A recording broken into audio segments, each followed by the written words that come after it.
Azur, fièrement congolais. Mesdames et messieurs, chers téléspectateurs, merci de votre fidélité à cette émission. Et nous sommes donc au 12e étage de l'hôtel Radisson Blu, espace Penthouse, oui, c'est comme ça, et justement qui nous fait l'honneur de recevoir dans ce beau cadre le Quadra Koramen Koffi Olomide, évidemment, qui va nous parler du prochain concert qui est en gestation. Mais déjà, on a eu vent qu'avec Azur, le concert va se tenir le 14 ici à Brazzaville. Koffi Olomide, bonne année. Bonne année, Vogel.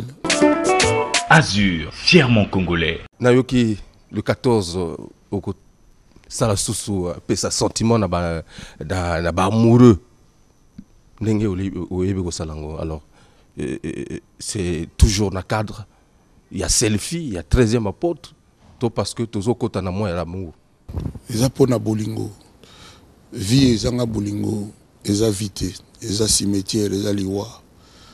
Et ceux qui moyen biloko langai n'a eu chance ya kozwa Azur comme sponsor, comme ami, comme partenaire. Tota Molanzela, je suis heureux. Donc bato baye ba ke makambo ko salama bien. Alors bato baloba ki na baninga ki balinga bango. Même s'il y a 40 ans, même s'il y a 50 ans, même s'il y a 2 ans, même s'il y a 5 ans, bah il y a un jour où on a balakisa bango. C'est-à-dire du début à la fin bazo binaka barumba, ba koukou bango bilai, ba diva ba symposium, ba chéri à moto, ba meranissa. Donc bazo laisser bango la fourchette boye, il y a boye, mais la champagne boye. Donc biso to kozala wana rouge noir, couleur à Saint-Valentin, il y a rouge noir. Ils ont loité, ils ont mauvais côté, mais tout souhaiter, tout respecter les us. Il y a Magama Saint-Valentin. Au lobby que au du Azur, mais n'ayez que dans le passé. N'habite sur la bico de sur à dire Azur, on a Azur. En tout cas, on a l'habitude Azur, Andiminga. Andimiyonde. Pour n'ayez que dans le passé, vous occupez la moi bas sponsor Moussous. Mais n'eni est-ce que parce que valeur de mati to ekiti. Nga personnellement la tikala ko chance à sponsor te na Braza. Personnellement peut-être producteur, mais nga oyo na ye penanga moko nga moko moto na ko senga ba yokelinga mawa PDG au Bambi, merci encore. DG Anissé Konga, merci. Staff na ye Bastela, ba Elion, ba Max Masengo, vraiment nazo pesa bango tout merci penda ba yambinga bien. Batindelinga masuwa na bango ya propre ya luxe yo me manga ye tikinga ipe na ebiki to la bien biso tout quartier la temo bimba la non négociable Cindy le cœur avec sa voix. Donc tout ce là et puis concert on a moto zangate lobi que Koffi chante l'amour, mais oui me rappelle l'amour depuis kala ni ne ko changer mon kola le 14 na Azur et on a su que ça Koffi chante l'amour na cadre Azur na Olympique Palace salle ya sika na répertoire à Koffi enrichi pour na obeta kagate ya sika na obeta pe bo ba ibaka wana ba miss tuti ba nze mona imba bo lulenga ndengo kutinga wa kolongola te ko bagisa te nazana ngate na mbongo kasi sentima kuna ntima ekomi débordé salanga te miko mbayenga te kolo l'amour est un grand cas yaweye moko atinaka tolingana kala kala webinze mwana yango yeninga par hasard na yembika wana bato bolingo ba sepeli ba ko sepela ya koleka bon c'est toujours préparé en déjà Koffi na moi le passé présent oyo au beta ba concert à 150 000 là te ba producteur ba sala ba concert na bango ya 150 000 Koffi te non net siko na ibisi Azur 10 000 francs 50 000 francs wana nga moto na lobby mais oyo kawana oyo na mboka bato te 150 000 atayo moko ngaite wana liki ba ngajenga na moto est-ce que concert ngo vous allez payer 150 000 to moi ba 100 000 10 000 francs 50 000 francs 10 000 50 000 francs 10 000 attends yo zo ba congolais ndeni 10 000 ça va. Il ne faut pas sous-estimer les Congolais. 10 000 les 10 000 puis 10 000 pour moi ça dit pour yoka ngobila oyoka SOS oyoka papa bonheur oyoka futa jalon oyoka symposium 10 000 francs na ngo cherté et puis mon ba tenue oyo ya jour wana o to betela mboka ba saper pour mboka ba saper yango Il y a Bakongo, Bavoa Taka. Kofi Olomide, Cindy, et est-ce qu'avec Quartier Latin, où c'est... Au grand complet, au grand complet. Ouais. Cindy a bêta dans le Quartier Latin. Cindy a bêta dans un membre du Quartier Latin. Donc, aux Ala, comme Quartier Latin, aux Ala, automatiquement, il est aux Ala. Okay. Alors, mon père, on a vu que polémique ezali, actualité ezapé ebele. Alors, yebsabiso nini leki na Abidjan? Abidjan, producteur moko aye kozwanga pona beta na Abidjan, a foutinga mbongo pona beta. Na tuni o filmer pe, abitenga na o filmer te po eza cher mingi na o filmer te beta na o mona ta micro caméra moko te. Ngabia solo concert o filmer te. Ay bon. Ceux qui sont dans la caméra, on a sur la caméra qui est bêtée. Sur la caméra, tu as mais je te garantis que c'est bêtée. Tu es payé, tu bandi pe concert, quartier la bandi, la danseuse, honorable, négociable, Cindy le cœur. Tant qu'on a quitté la voiture pendant qu'il y a un podium, on a Monica, la caméra comme on l'a dit. On y a mis non, paparazzi. Bon, on l'a dit. Na matin na podium boy, non seulement na moni ba caméra, mais na moni ba drone. Oui, ba drone. Babiloko bi mikolo général Dabira Nasira Zana ngoli de talaga yi na moni ba drone mi balé na moni grue na moni ba caméra penyo ya caméra ko penyo ba caméra quoi. Mais pourquoi moto yo awuti ko lobalanga ka lelo avant na mata podium que o mona nani te suka sali bondeni nzoto lemba inga mena betika ka na bandi ko yemba mais naïko comprendre bien vérité pour yo a piéger ngai ayebaki que ce qui na moni public na ngai en délire na époque selfie na ko jamais ko yemba te ngai alba ki so moni caméra ko betati na bandi pe ko yemba au bout de 30-40 minutes ngabia na katana no na kati na kina kiti na podium na vandi Ouattara aya ayebisanga mais comment lobaki ki caméra ko zalate na moni siko makambonga na moni Ouattara wana micro boy micro zo batutu bazoyoka rien na moment moko boy un de ses collaborateurs aye donc il y a le PDG au Bambina Stella ye oh monsieur Kofi ngamino benga na kasi Ouattara ko vraiment ndenge nini boy il pas eu micro Ouattara na ebisio vogel type wana til le londe to sola boy ni SMS ni moi appel to banu benga na téléphone to sala taba 30 minutes public e bani ko reprendre Ouattara rien ayeba ki que batu bagoya kaka Kofi no yimba kaka après alo bananga que no yimba ki na volonté na moko to ba ki so moni ko yimba te c'est donc il m'avait piégé et comment le la bras de fer moko psychologique pe à distance na katia concert parce que Vogel na wato ba utalanga au mona wapi général Dabira a engagé artiste à Yemba concert à Monene artiste pas bani ko Yemba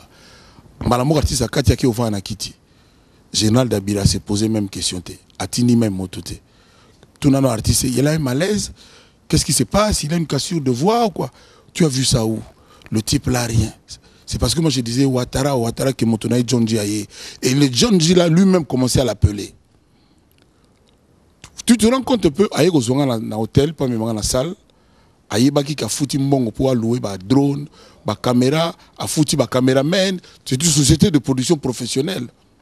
Et pas foutre artiste, droit à l'image et artiste. Pourquoi réclamer avant, après, il fallait aussi puisque apparemment public n'a eu. Parce que na outi ko lobana boye Ouattara linga lobana ngai d'abord na linga même na mona été puisqu'il m'avait déjà payé pour chanter lui m'avait dit so moni caméra ko yembate mais il savait que quand je monterai je verrai le public et les caméras je ne pourrais pas résister. Il allait me dire Kofi on avait dit si tu vois une caméra ne chante pas. C'est un menteur ce type, c'est un fourbe, c'est un menteur, c'est pas un homme droit.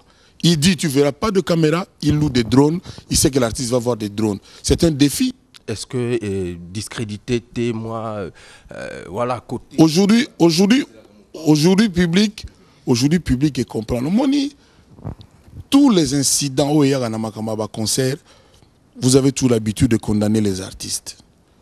Dernièrement dans l'histoire moko Fali Poupa petit nangai moi nangai il devait aller jouer en Angola.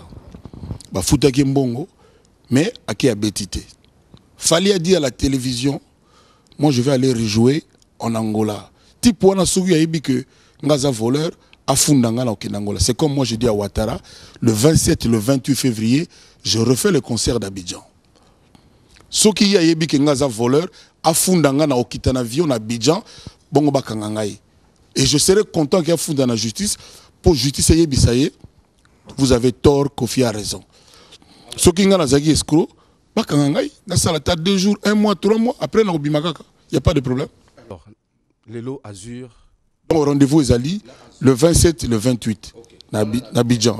Awa, Azur et Bengisi. Le 14. Le 14. Est-ce que Masolo wana tout, bon, mon yango na mesa, pour que mon kolango, ba caméra écoute, tout écoute. Azur, Ezali ouvert. Bazali, tout le monde coincé, c'est-à-dire, toujours solo là, toujours évolué. Bazako s'impliquer même dans la réalisation en sport. Il y a banderole. C'est-à-dire, Bazako humanisé par rapport. Mais Ouattara, je suis parti à Abidjan, dans mon type, on a une fois. Mon collègue n'a pas mis le podium, sachant que il y a caméra.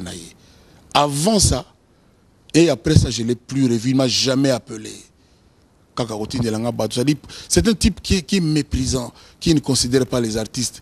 Comment voulez-vous filmer Mouninga sans consentement? Attends, pour dans le salon, mais il faut tout dans la même moto. Moto Nzamba Sali va respecter. Or, lui n'a pas ce sens-là. Quand M. Bambi, le boss de Azur, envoie moi bateau naïe, na bata moi bateau naïe, pour Kamatanga, c'est la considération. Je ne dis pas ça pour flatter Azur. Je dis ça parce que c'est la vérité. Je vois l'humanisation. Mais le type là, je pris un taxi à Abidjan, moi, pour aller au restaurant manger. Taxi. Alors, Lelo, selfie et Kangi, planète, pour tous les qui n'ont 1 million collectés. Oh, tu as 4 millions 500, 1 million. Bon, Lelo, 3 mois depuis selfie Bima, le 13 janvier. Pour il le 13, à 13h13, au Beau Sanité, en octobre. Le 13, 3 mois Pamba. Tout ça, 4 500 000 vues. C'est-à-dire, il y a des chansons où ils en ont 10 millions, mais autant là, au bout de 1 an, 2 ans, c'est 3 mois, 3e mois. C'est un long play. C'est-à-dire, na ça la selfie à moi, mon laï. Il y a un selfie tournevis, na Baxima Concept. Batubatala na YouTube, Kofi Central, chaîne officielle Nangai. Nous avons invité Batubatala, on a selfie tournevis, mais il y a DVD album Bima pour la Saint-Valentin. Toujours préparé, c'est quasiment prêt, excusez-moi. Donc, Bima son et images d'ici le 14 février. Donc, au bandeli selfie. Na bandel, bonagol baté na selfie bako bandela ngote. Na sali version musume owana. Na boyeki kozila que selfie comme numéro 3 4 na baïti parade pour na sala.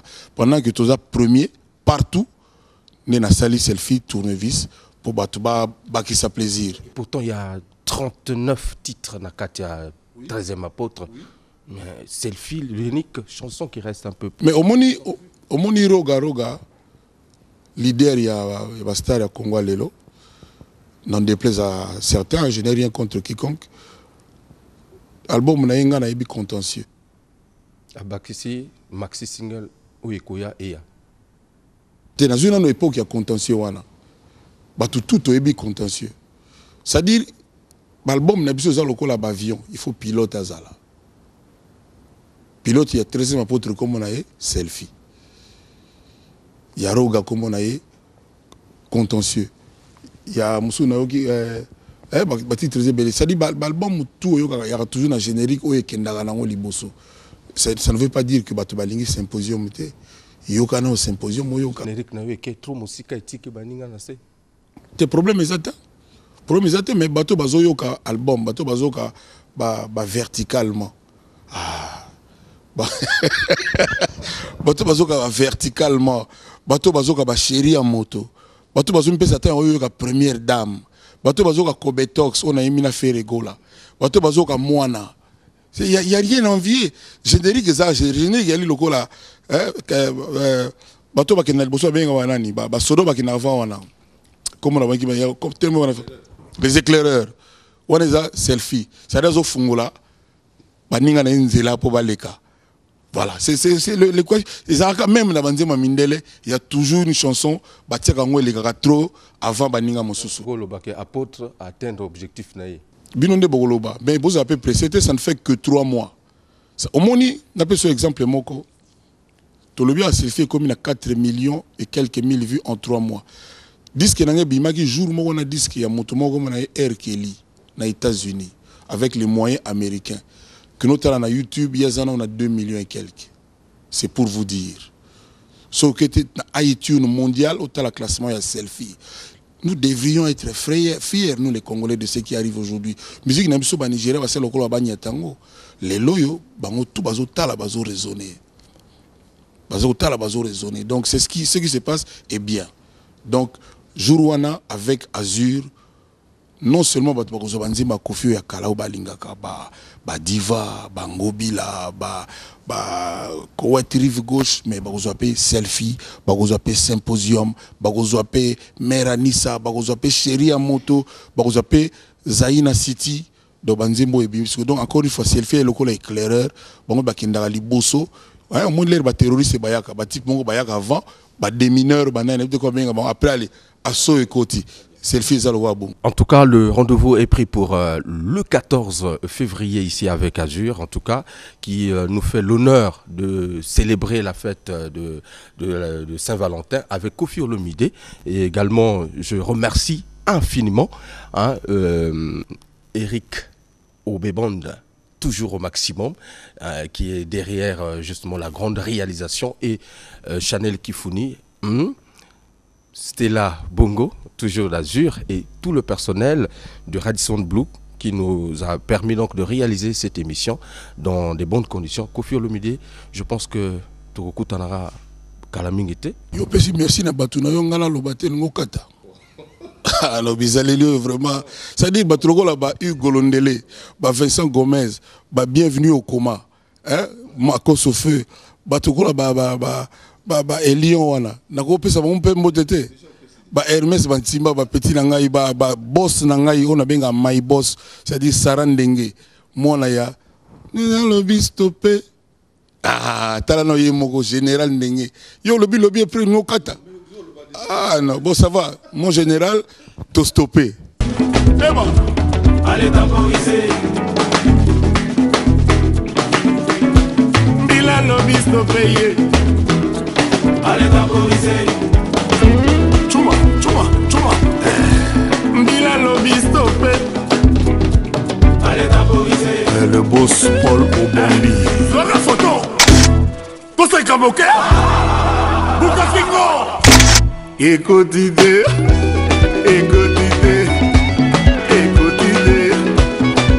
Sam Ngombe. Écoutez, Vital Caméré.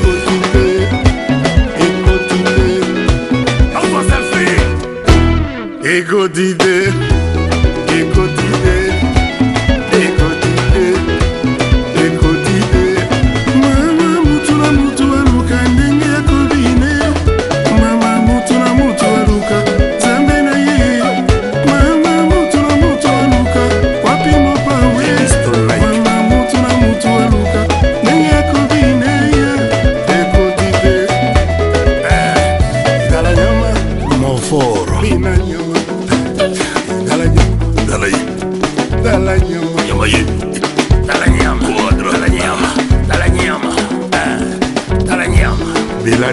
Nyama ya bandal ya sima nyamba matete ouais nyama ya yolo chuma bila lobby stoppé allez temporiser chuma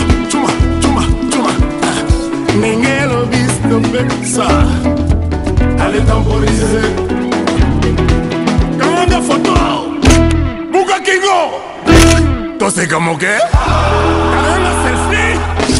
Écoutez, DJ Franck. Écoutez, Del Pirlo,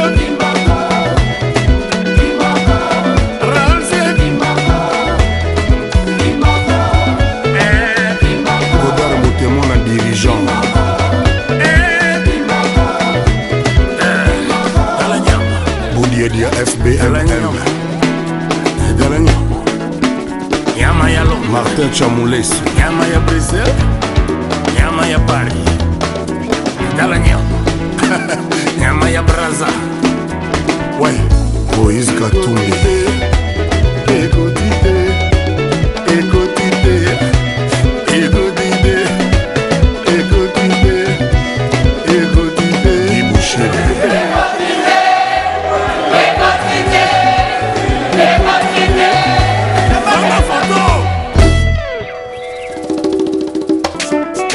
Azur, fièrement congolais.